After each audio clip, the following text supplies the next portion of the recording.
जय जोहार संगवारी हो। छत्तीसगढ़ के नंबर 1 यूट्यूब चैनल में जम्मू झन के स्वागत है। मैं राजेश मान समाचार के शुरुआत करबो आज के प्रमुख समाचार।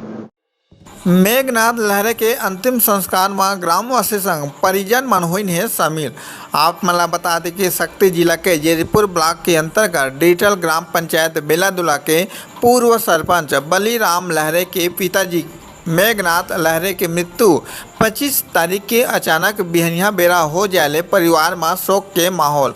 आप मला बता दें कि गांव बेलादुला के शमशान घाट में मझनिया बेरा अंतिम संस्कार गांव के मौहारी भद्री के शमशान घाट में बुजुर्ग सियान मेघनाथ लहरे ला परिजन मन के संग गाँववासी मन अंतिम संस्कार करीन।